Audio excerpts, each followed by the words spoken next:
সুধী বৈষ্ণব ভক্তবৃন্দ,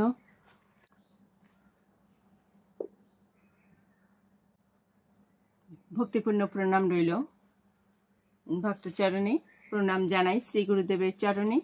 প্রণাম জানাই অনন্তকোটি বিশ্বব্রহ্মাণ্ডের নায়ক শ্রী ব্রজেন্দ্র নন্দনন্দনের চরণে। সুধী বৈষ্ণব ভক্তবৃন্দ, ধারাবাহিক অনুযায়ী আজ আমরা শ্রীমদ্ ভগবদ গীতার কর্মযোগ তৃতীয় অধ্যায় 20 নং শ্লোকটি উপস্থাপন করব। আসুন আমরা ব্রতী হই। সুধী বৈষ্ণব ভক্তবৃন্দ, আসছে জন্মাষ্টমী। তো জন্মাষ্টমীতে অবশ্যই যেন আমরা শ্রীমদ্ ভগবদ গীতা এবং ভাগবত পাঠ করি। ওই দিন যদি কারো পক্ষে সম্ভব হয় পুরো গীতা পাঠ করা, তাহলে করবেন, সেটা খুবই ভালো। আর যদি তা না পারেন, তাহলে অন্তত প্রতিটি অধ্যায় থেকে একটি একটি করে শ্লোক করেও 18 অধ্যায়ের 18টি শ্লোকও পাঠ করতে পারেন। কিছু না হলেও অন্তত একটি শ্লোক হলেও পাঠ করবেন বা শ্রবণ করবেন। সুধী বৈষ্ণব ভক্তবৃন্দ, আসুন আমরা এবার ব্রতী হই। জ্ঞানতিমিরান্ধস্য জ্ঞানাঞ্জন শলাকয়া চক্ষুরুন্মীলিतं যেন তস্मै শ্রীগুরুবে নমঃ। নমো বিষ্ণুপাদায় কৃষ্ণপৃষ্ঠায় ভূতলে শ্রীমতে মহানামস্বামিনীতে নমামিহে। বাঞ্ছাকল্পতরুভ্যশ্চ কৃপা সিন্ধুভ্যেব চ পতিতানাং পাবনেভ্যো বৈষ্ণবেভ্যো নমো নমঃ। গুরু কৃপা হি কেবলম, গুরু কৃপা হি কেবলম, গুরু কৃপা হি কেবলম। ওম শ্রী পরমাত্মনে নমঃ। ওম শ্রীমদ্ ভগবতে শ্রীগীতায় নমঃ। নারায়ণং নমস্কৃত্য নরং চৈব নরোত্তমং দেবীং সরস্বতীং ব্যাসং ততো জয়মুদীরয়েৎ। মূকং করোতি বাচালং পঙ্গুং লঙ্ঘয়েৎ গিরিং যৎকৃপা তমহং বন্দে পরমানন্দমাধবম।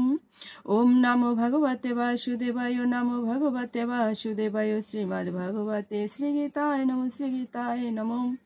শ্রীমদ্ ভগবদ গীতা কর্মযোগ, শ্লোক সংখ্যা হচ্ছে 20। কর্মণা এব হি সংসিদ্ধিম অস্থিতাঃ জনকাদয়ঃ লোকসংগ্রহম এবয়পি সম্পশ্যন কর্তুম অর্হসি। অনুবাদ: জনক আদি রাজারাও কর্ম দ্বারাই সংসিদ্ধি প্রাপ্ত হয়েছিলেন, অতএব জনসাধারণকে শিক্ষা দেওয়ার জন্য তোমার কর্ম করা উচিত।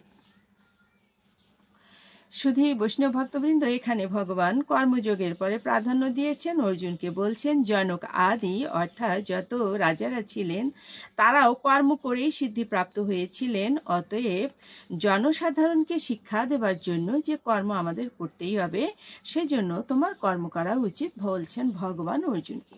তাৎপর্য: অনেক রাজা আদি মহাজনেরা ছিলেন ভগবত তত্ত্বজ্ঞানী, তাই বেদের নির্দেশ অনুসারে নানা রকম যাগযজ্ঞ করার কোনো বাধ্যবাধকতা তাদের ছিল না।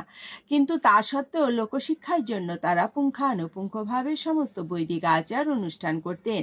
জনক রাজা ছিলেন সীতা দেবীর পিতা এবং শ্রী রামচন্দ্রের শ্বশুর মহাশয়। ভগবানের প্রতি অন্তরঙ্গ ভক্ত হবার ফলে তিনি চিন্ময় স্তরে অধিষ্ঠিত হয়েছিলেন।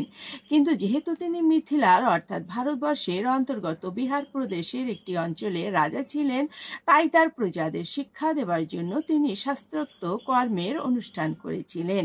তেমনি ভগবান শ্রীকৃষ্ণ এবং তার চিরন্তন শাখা অর্জুনের পক্ষে কুরুক্ষেত্রে যুদ্ধ করার কোনো দরকার ছিল না, কিন্তু সৎ উপদেশ ব্যর্থ হলে হিংসা অবলম্বনের প্রয়োজন আছে, এই কথা সাধারণ মানুষকে বোঝাবার জন্যই তারা যুদ্ধে নেমেছিলেন। অর্থাৎ সৎ উপদেশ দেওয়া হয়েছিল কৌরবদের, অর্থাৎ দুর্যোধন আদি 100 কৌরবদের। তো তারা সেই সৎ উপদেশ শুনেননি এবং অধার্মিক ছিল তারা এবং অধর্মের পথে চলেছিল। এ কারণেই যুদ্ধ করাটা অবশ্যম্ভাবী, এটা বলছেন শ্রী কৃষ্ণচন্দ্র ভগবান। কিন্তু সদুপদেশ ব্যর্থ হলে হিংসা অবলম্বনের প্রয়োজন আছে, এই কথা সাধারণ মানুষকে বোঝাবার জন্যই তারা যুদ্ধে নেমেছিলেন। কুরুক্ষেত্রের যুদ্ধের আগে শান্তি স্থাপন করার জন্য নানাভাবে চেষ্টা করা হয়েছিল, কুরুক্ষেত্রের যুদ্ধের আগে অর্থাৎ শুরু হবার আগেই শান্তি স্থাপন করবার জন্য নানা রকম চেষ্টা করা হয়েছিল, এমনকি ভগবান শ্রীকৃষ্ণ নিজেও বহু চেষ্টা করেছিলেন, কিন্তু আত্মারা যুদ্ধ করতেই বদ্ধপরিকর।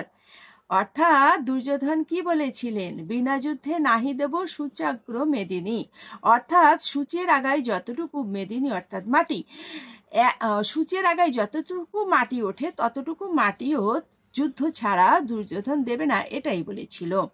অতএব যুদ্ধ করাটা অবশ্যম্ভাবী। এইরকম অবস্থার যথার্থ কারণে হিংসার আশ্রয় নিয়ে তাদের উপযুক্ত শিক্ষা দেওয়াটা অবশ্যই কর্তব্য। যদিও কৃষ্ণ ভাবনাময় ভগবত ভক্তের জড়জগতের প্রতি কোনো রকম স্পৃহা নেই, কিন্তু তবুও তিনি সাধারণ মানুষকে শিক্ষা দেবার জন্য কর্তব্য কর্মগুলি সম্পাদন করেন। অভিজ্ঞ কৃষ্ণ ভক্ত এমনভাবে কর্ম করেন যাতে সকলে তার অনুগামী হয়ে ভগবত ভক্তি লাভ করতে পারে, সে কথা পরবর্তী শ্লোকে বলা হয়েছে। সুধী বৈষ্ণব ভক্তবৃন্দ, আমরা পরবর্তী শ্লোকের আশায় থাকলাম। আগামী দিন অবশ্যই আমরা পরবর্তী শ্লোকটি শ্রবণ করব। আসুন আমরা এবার মাহাত্ম বলে বিশ্রামে চলে যাব। ওম শ্রী পরমাত্মনে নমঃ। ওম শ্রীমদ্ ভগবতে শ্রীগীতায় নমঃ। গঙ্গা গীতা চ সাবিত্রী সীতা সত্যপতি ব্রতা ব্রহ্মাবলীর ব্রহ্মবিদ্যা ত্রিসন্ধ্যা মুক্তি গেহিনী অর্ধমাত্রা চিতানন্দা ভবগ্নি ভ্রান্তি নাশিনী বেদত্রয়ী পরানন্দা তত্ত্বার্থ জ্ঞান মঞ্জুরি।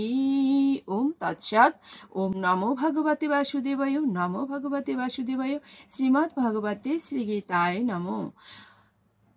পরমেশ্বর পরম দয়াল ভগবান জগতের সকলের উপরে শান্তি বর্ষণ করুন।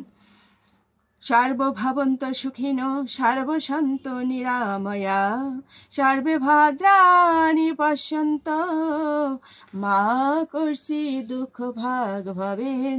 জগতের সকলেই সুখী হোক, সকলেই রোগ নিরাময় হোক, সকলেই শান্তিতে থাকুন, কেউ যেন দুঃখ ভোগ না করে। জগতের সকলের উপরে শান্তি বর্ষিত হোক, শান্তি বর্ষিত হোক, শান্তি বর্ষিত হোক। ওম শান্তি, ওম শান্তি, ওম শান্তি, শান্তি শান্তি।